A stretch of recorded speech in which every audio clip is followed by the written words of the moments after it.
Hey, what is up, YouTube? Big Austin 619 here, and I'm here to talk about. This is a little bit of a different video that I'm here to talk about. I will be ranking every single one of the One Bad Day comics. All these are like 8 comics, I believe. 1, 2, 3, 4, 5, 6, 7, 8. I believe there are 8. And I will be ranking all 8 comics from my least favorite to my favorite. This is a video I've been wanting to do for a while. I just finished the last one in the series, the Ra's al Ghul one. So basically, the One Bad Day is a play off the Joker and the Killing Joke saying, all it takes is one bad day. Just one bad day. This is paraphrasing. Just one bad day to make a man go insane. And like when I first heard that, I was like, "It's gonna be good." So I'm gonna take a look at that, and I'm gonna read it, and I'm gonna look. I'm gonna rank all these. Now, just because I said it's my least favorite does not mean I didn't like it. I loved all of these. These were all great. I like some of them more than others, like you do. All right. So we're gonna start out with my least favorite one. Like I said, I will be saying something nice about each one of these. I'm gonna start out with my least favorite. I should also point out that there will be major spoilers because I will be talking about this, and that includes the endings of them. So if you don't want to be spoiled, you want to go and read these first, I do not blame you. Okay? Just want to get that disclaimer out before I get into this, and then you're listening like, oh, that's really good, and then I say something spoiled, and you're like, motherfucker, you know? So here I go. I'm going to start with my least favorite, but still a good one, Catwoman. Now, these are all Batman villains, all right? Now, the reason I didn't like the Catwoman one is because, when you look through all these, you have a reason. It kind of gives you a big reason and a great example of why you should feel bad for each and every single one of these. And it does. Every single one of them does. But when it came to her example, I hate to say it, I didn't feel too bad, And I understand, Catwoman's got she's got a hell of a backstory. She fought, stealed, maybe even killed a couple times to survive growing up. But it didn't really give any big examples of that. The biggest thing her trauma it showed of her having as a kid, is when her mother sold a family heirloom to almost pay the rent, which was found out not only to be fake, but secondly, wasn't even a family heirloom. It didn't belong to anybody in her family. It was just something her mother bought from some random person, thinking she could sell it for a profit, when ultimately she couldn't. And we follow Catwoman on this story. She kind of goes off because it was found out that the pawn shop dude that gave her like $200 for it, when she thought which wasn't even enough to pay rent, because he saw it was a fake. And then you later find out that it's being sold on an auction for like 10 times the amount she gave it for. I think it was I want to say 30,000, maybe 3,000. I could be wrong. It's somewhere in that it's a big ass range. Somewhere in the 3 to 30,000, somewhere in that range. Anyways, the point is, it was sold for a lot more. It was being sold for a lot more than what was paid for it. All right. And Catwoman, obviously, as Catwoman does, she goes to that auction and she steals it. And at one point she's talking to her sister saying, "Hey, I just found Mom's handloom." And she's like, "You mean that thing that tended to be fake? Why are you looking into this?" "All right, I got to go back to work." And she hangs up on her. And when she gets it, she tries to do the exact same thing she did the first time. She went to an underground pawn shop because she stole it. Had to find somebody who buys stolen goods. And when he looked at it, he found out it was fake again. And he found out that there was the woman there, because Catwoman was talking to a woman at one point who talked about how they acquired that heirloom, if you will. And it found out that woman was just selling, just putting fake things up for a high price so people would buy it. And Catwoman ultimately goes and tries to beat her ass, and that woman ends up whooping her ass right back. But one of my favorite moments in this comic is the cute. Batman's in all these comics, by the way. He makes an appearance at least one appearance in all these comics. My favorite thing in this comic is the back and forth between Batman and Catwoman, because I love that duo together. I know a lot of people like the Wonder Woman and Batman, which is great, but I'm more of a Catwoman Batman fan, and that was my favorite thing about this comic. But it's still worth the read. Go check it out. Great comic. Would I read it again? Probably not, but it was still a good comic. But yeah. Anyways, the next one that I will be reviewing is the Two-Face one. All right. Now, the thing about this, right now, I want you to go in your head. And I want you to imagine your own Two-Face story. Your typical Two-Face story. This like what you'd expect from Two-Face. That's pretty much this comic. It's what you'd expect from Two-Face, and really not much more. You don't really get much more than what exactly you expect. And while it's a great comic, you're not really getting anything new or original. You're getting now the artwork is great. I love the artwork. I love the story, but it's exactly what I expected. It's also a little predictable. That was my problem. It is a little predictable. All right. So while I was reading it, it was discovered that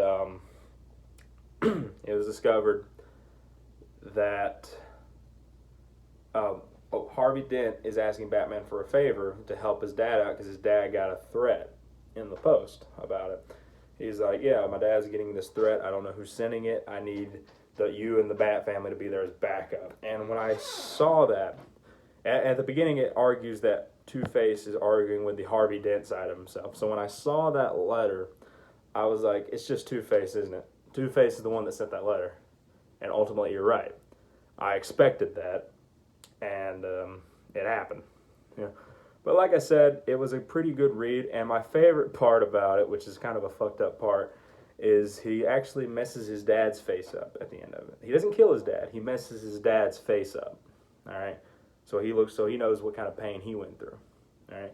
Because his dad ultimately rejected him after this happened. And so instead of his dad accepting that he was a little harsh on him or something like that, he ends up just killing himself because he didn't want to live that way. I'm like, Jesus. But yeah, great comic. Go out and read it. The next one is the Ra's al Ghul one. I can't say much about this one because this is the last one I read. And this is the last one. This is the one that just came out, actually. It's a great comic. It's about, him. One thing I will say about this is my favorite part is that it ultimately is trying to paint him as the good guy, in a way. It's one of those instances where doing the right thing the wrong way. So what I mean by that is he's sorry if I'm stuttering. I have a tendency to stutter. He is killing the business owners, like these major business owners, knowing that the people that replace them will use those businesses for good and not for evil. And I ultimately was like, okay, that's interesting. You take on this, and a big part of it is how he's been alive for so long. He's outlived a bunch of people and all that stuff. And it's exactly, it's really good. The same thing that it's kind of what you expect from a Ra's al Ghul comic. And he's got Damian Wayne in it, and as for most of us know, that Damian Wayne is the grandson of Ra's al Ghul. So there's a little back and forth between them in the comic, and it ultimately ends up with spoiler, like I said, it ultimately ends up with Batman getting killed and brought back through the Lazarus pit by Damian. Because what Ra's al Ghul is trying to convince Damian, because he knows Batman won't do it. He won't cross that line. He won't kill. But maybe he's thinking, maybe I can push Damian to the point where Damian will do the right thing and kill people that need to be killed. But ultimately, when Batman gets stabbed and Damian Wayne is saying goodbye, Batman is begging and pleading that Damian will never take a life. And Damian ultimately agrees. And Ra's al Ghul didn't get what he wanted. Batman was brought back through the Lazarus pit, and I think Ra's al Ghul got killed. I can't remember how he got killed, but it ended with him getting revived again through the Lazarus pit and him going through the cycle again. And that's how that one ended. It was a really good comic. I do recommend going and checking it out. I recommend checking all these out because these are all great comics. I'm sorry if I keep repeating myself. I don't know why I do that. I'm sorry. All right, the next one is this is actually, from what I can tell, when I was looking at people, because I go to a comic book store down the road. When I'm looking at these, this was the one that was everybody's favorite in their opinion. But this one wasn't my favorite. It was a great one, but it wasn't my favorite. We'll get to my favorite once is going to be the last one. But this one is the Riddler one, and the Riddler one is great. Oh my God. It starts out telling you about, how the Riddler came to be. It just shows you his obsession with riddles. He started out, he was a kid, his dad was like the head dean of the college or whatever. And he's like really smart. He's reading all the textbooks, the Riddler. He's reading all the textbooks left and right, trying to memorize it so he can make a great grade on the test. And he got the third highest average in the class, and that just wasn't enough for his dad. If he got one question wrong on that test, he was beating his ass. And that's what happens, But he said he got all the questions right on the tests, except for at the end, his teacher would put a question in that had nothing to do with the test. It would be a riddle. His teacher would put a riddle on there, and he didn't know how to answer it. So he put his best guess on there, and it starts at one point where he goes up to the teacher and tells him to please stop putting the riddles on the test because his dad keeps whooping his ass for. Also, big thing about this is who is the Riddler's mother. That is also getting brought up a lot in this comic. And I want to say it was a prostitute, but I forgot. My brain just now remembered that little detail. Not really the detail, but I feel like it plays a big role. But the big thing that makes everybody love this comic, and this is a big spoiler for if you're watching, this is a big spoiler. It is ultimately implied that at the end of the comic, Batman kills the Riddler. Yes. You're thinking, whoa, I didn't see it coming. I know a lot of people at the comic book store, they didn't see it coming. So when we read that, we were like, dang, yeah.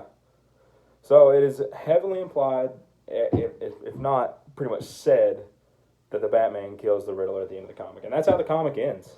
It just ends. Batman says one thing to the Riddler, not the entire comic, but at the end he says something to the Riddler, and then just ends. It goes to black. So do with that as you will. Go and read it. Actually, tell me what you guys think about it. Oh, and I should also point out, I know I'm probably missing details in some of these comics because I only read all of them once. I probably should have read them multiple times. But it's hard for me to do that because I get distracted very easily. But if I miss a detail, feel free to point it out in the comments.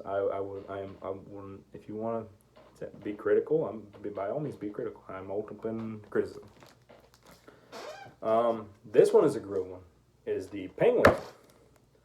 I love the Penguin. Always love the Penguin. I love the Mob Boss version of the Penguin. I know a lot of people like the Danny DeVito one. I like that one too, but I prefer the Mob Boss. It's my style. It starts out with the Penguin ultimately being... he's already taken over by a man called the Umbrella Man. And it starts with him trying to get his way back to the top again of Gotham. And he starts out with a gun with one bullet in it, and it ultimately just leads to him slowly growing his way up back to where he started and trying to take down the Umbrella Man. He gets a whole army started and all this stuff, and he and one big thing about this is I said when I was reviewing the Catwoman one, is I said that in every one of these comics, it gives you something to make you feel bad for that character. In this one, I loved it. It was he was bullied as a kid, and because of the way he looked and everything, and he was different and all that stuff. And when he got bullied, when it was around the time for his birthday party, his mom said, hey, you need to invite everybody in your class, and he refused, protested, saying that none of them would show up. They were all mean to him. They all teased him. Some of them even beat him up. And he also found out, he listed off the name of one of his bullies, and I can't remember the bully's name, but ultimately he ended up thanking him because, like, for making him as strong as he was. But he, when he got, I'm sorry, okay. When he invited all the people for his birthday, they were all nice to him. Everybody showed up. You're just like, oh, well, that's weird. And they were all nice to him. They all apologized for bullying him. And then you ultimately find out, you're like, man, that's nice. Maybe Penguin has some redemption. I need to stop covering my mouth. Yeah, maybe the Penguin, will be nice.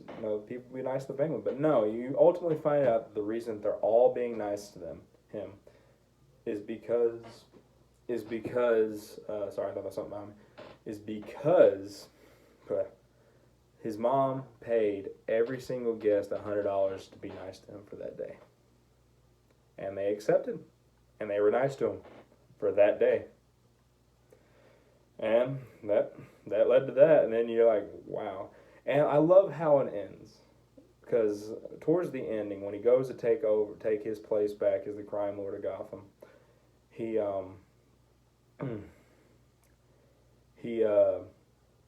runs into Batman. He has his army behind him, his little henchmen behind him. And he's walking towards the place to take it back from the Umbrella Man, and Batman stops him. But keep in mind, up at this point, Batman's been having a hard time dealing with all the crime in Gotham. Like, it's been almost too much for him, if even. And basically, when Batman tries to stop him, he's like, "Let me talk." The Penguin says, "I'm going to talk to him." He goes up to Batman and explains, like, "You've been having a hard night, haven't you? You know why you've been having a hard night? It's because the Umbrella Man oversupplies his cellars." It was because, like, Penguin would sell, but he would put a limit on what he would give to people. Something that was reasonable, selling weapons to people, illegal weapons. And Batman agreed. He was like, "Yeah, I've been having a tough night." So Batman ultimately agrees that it was Penguin's reason why Batman was able to deal with a lot of the crime in Gotham.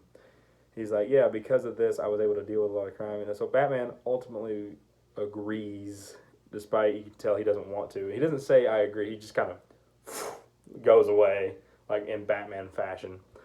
So that happens, and it ends with Batman letting him be the crime lord of Gotham. So that way, crime is not as bad, but something like, there's still crime, but something that he can handle. So you're left with this dilemma, like, did Batman do the right thing? Did he do the wrong thing? It's really good. I loved it. And this is the comic that actually got me into wanting to buy all of these comics. So that was the first one I read, and it was great. And then I was like, I need to buy all 8 of these. So now that we're done with that one, we're going to go to the next one, which is Mr. Freeze, which you already know what his one bad day was, his wife, Nora Freeze. Nora Freeze plays a role in this, as you expected she would. Robin and Batman are both in this one. Robin's not in all of them, he's only in a couple of them. It starts out with,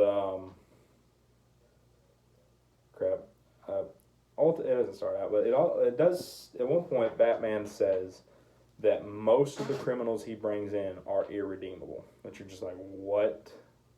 You don't expect Batman to say that. He's talking to Robin when he says this, but he says there's one that is probably redeemable, and that is Mr. Freeze. All right. Ultimately, when he's talking about this, he says, Robin wants to help out Mr. Freeze. Robin wants to make Mr. Freeze, wants to redeem Mr. Freeze. So he somehow convinces Batman to make I'm sorry if the camera keeps shaking. That's what I got it propped up against, and I keep moving. He ultimately makes Batman agree to try to help out. So, as you know, that he's trying to help Nora, Batman gives Freeze his own lab to run experiments and allow him to try to find a cure for whatever his wife has, which I thought that was great. you know. But for some reason, at one point in the comic, Mr. Freeze just gets pissed off because he starts having flashbacks about things his wife said about him, to him, before he had to freeze her. And it pissed him off to the point where he just destroyed the lab. And it was ultimately revealed that him freezing his wife was not her choice. She did not want that at all. As a matter of fact, she didn't, after, when she was sick, he hid her from her friends, her family, and just froze her and didn't really and what she wanted was him to live his life. And that's ultimately how it ended, is him realizing what she wanted for him. And I thought that was great. She realized that she wanted him to use his knowledge for good and not just to focus on her. Use his knowledge to help others, you know. And there was something he did at the end of the comic that would help out Gotham and a bunch of other places. And it started to snow at the prison. I believe that's what he did. I believe he helped it snow or something like that. And he ultimately, when he heard the story on the news that how this would help out a lot of people and help out a lot of places, he got so happy that he just started making snow angels right there in Arkham. And I thought that was great. And it was a great read. Next we got the Bane comic. Loved it. I gotta say, I love that we as a Batman community have all agreed that Bane's claim to fame, if you will, is breaking the Batman's back. That's what he's known for, and we will ride that the entire way. You know, his Robot Chicken brought it up, Harley Quinn show brought it up, this comic brought it up. Ever since The Dark Knight Rises, we've just associated him breaking Batman's back. And so how does this comic start, you might say? It starts out with him as a professional wrestler and another professional wrestler coming out dressed up as the Bat. And they have a fixed fight. It ain't real.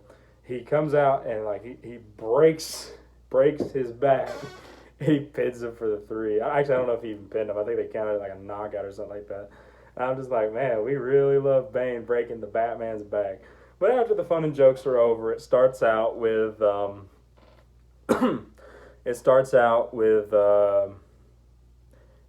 Bane, talking about what happened to the Batman, because he killed him. He didn't kill him. It's talking about how he wanted to get rid of all the venom or whatever that stuff going into him is. And he ultimately succeeded, but then he found a guy trying to sell it to him again to get him his edge back. And Bane beat the shit out of that kid. I don't think he beat him. I think he kind of forced him to tell him where he got it. And when he went to the plant to stop it, he stopped it, and that was his whole thing, is stopping from getting all the venom out there. And when him and Batman agreed that once he got rid of all the venom, Batman would take him in. All right, and then once he destroyed it, Batman comes out at the very end. And Bane is Batman, I guess you're going to try to take me in now, or we're going to have our fight now, or something along those lines. And Batman's just like, no. He's like, go live your life. This is a way to start anew. And that's exactly what Bane does. It ends with him starting his new life, leaving his past behind. And honestly, I can appreciate that. And now, on to my favorite of the comics is the Clayface one. I loved the Clayface one. This one was without a doubt, my favorite one, because it had me thinking about it for hours after I got done reading it. I don't know much about the Clayface, I didn't really look into him that much. He didn't appear to me as a very interesting Batman villain, So when I looked into this, when I read this comic, I did not expect much. Ultimately, did I know this would become my favorite? It starts out with starts out with Clayface auditioning for a role. And the guys auditioning him are like, hey, could you read that this way? We want it to be more like this. And he sees a vision for this role. He's thinking, no, we got to have it like this, because this guy is like this. And I got to say, I really find it funny that the role he is auditioning for is the Killing Joke. It is very obvious. And at one point it even says the Killing Joke in there. And it was like, and you're just like, heck yeah. Because when he's reading off his lines, you're like, wait a minute, why does that sound familiar? And you're like, wait a minute, that's from The Killing Joke. And like ultimately, yeah, it's from The Killing Joke. So they don't like the way he wants to go about it. So ultimately, they end up not casting him, and they end up casting his buddy to do it instead. And whenever his buddy goes to him all excited that he got the part, I want to say he did on purpose, but he could have been just because he couldn't control his anger. He ended up killing his buddy and turning into him so that way he could be that role. And again, when he got there, whenever it was time to start filming, he tried to do it the way he wanted to do it, and they fired him because, they wanted it done this way, and that's why they hired his friend to begin with. And he just ended up absorbing, I think, the director, and then he ended up absorbing like a billionaire later on, to the point, where when he absorbed the billionaire, he turned into the billionaire.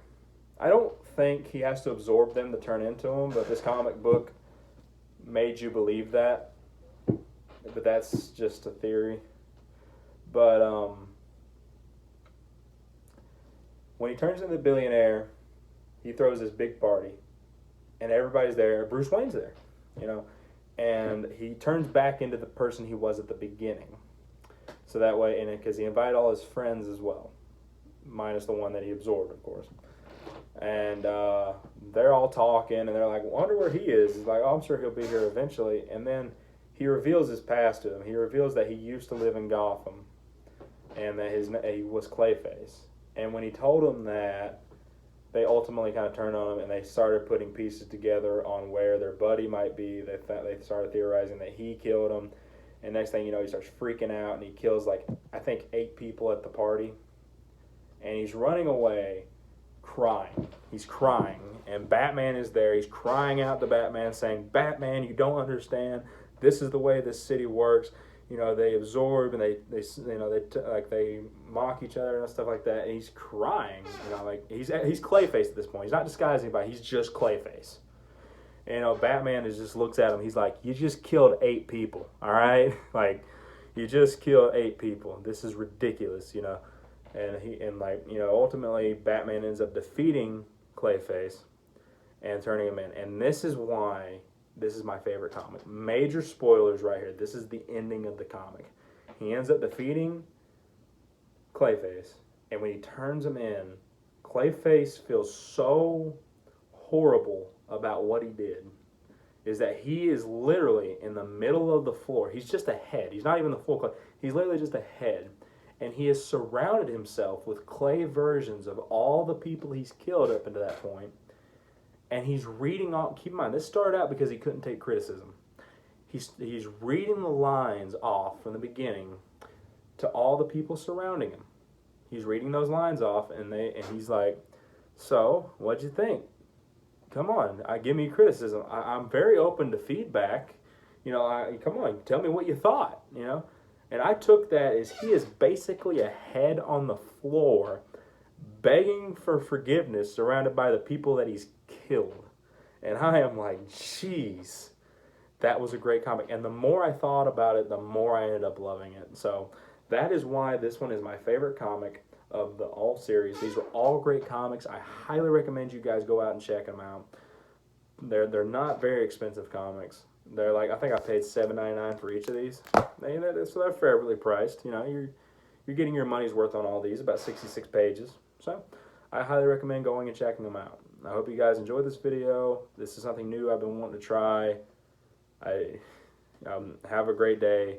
Hope you guys enjoyed. Feel free to leave criticism in the comments. I'm open to that. Feel free to leave, positive comments too. I'm open to those too. Hope you guys have a great day. Take it easy.